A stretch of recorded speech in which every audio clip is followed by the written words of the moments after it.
everybody. I'm a performer and entertainment specialist in London. I've been working with Bluefish Entertainment for over 6 years now.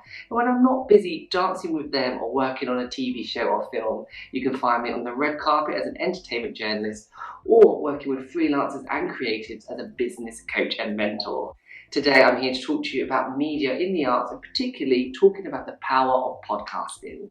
Podcasting came about in the early 2000s and Apple Podcasts are almost at 1 million podcasts.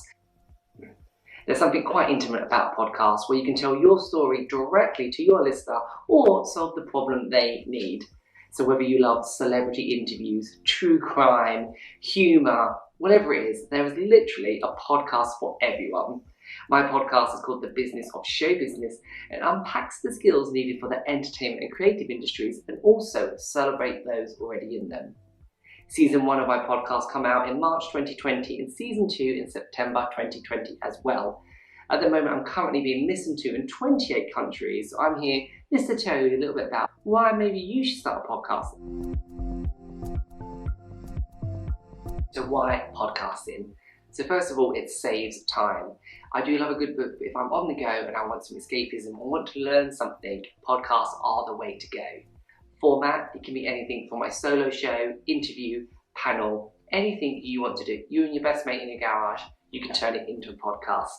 Frequency, you can post as little or as often as you want with your podcasts, but consistency is key. If your listeners get wind that you're posting every Monday at 9 AM, you're going to want to keep that up so you are loyal to your listeners. And then also you can cover any topic.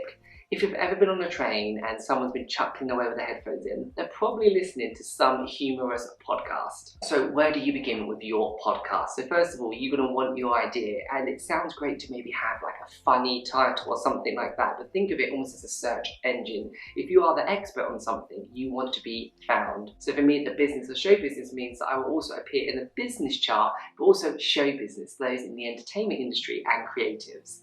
One question I get asked quite often is, how do you have the time to upload your podcast to every platform? And the good thing is you do not have to. You just have to find a podcast hosting platform and they do all the hard work for you. I use Captivate and I'll give you a little link in the notes underneath the video.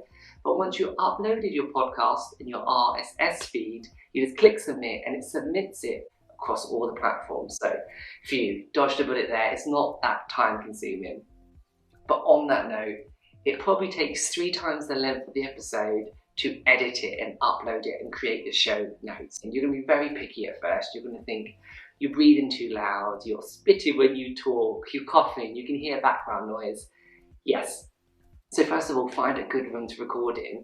Believe it or not, a really busy room is a great place to record. So if you've got a wardrobe there or clothes and things like that, because the sound will be muffled from it.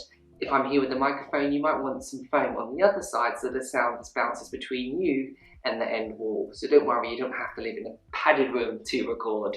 With editing, there's some fantastic software, so you can use Adobe Audition, or you can even use Audacity or GarageBand. And that is podcasting in a nutshell. Now, you'll get a little sneak peek of an upcoming episode on Season 2 of the Business or Show Business podcast, where I talk to the creative director of Bluefish Entertainment, Danielle Drayton. How are you, Danielle? Hi, Jamie. I'm really good, thank you. Thank you for having me. No, the pleasure's mine. And I guess one of the perks of being on Zoom at the moment is that you can kind of have access to people where we're normally so busy, aren't we? Hustling and flitting around town. Absolutely, yes. I think this has been a perfect time to just relax a little bit, take a pause.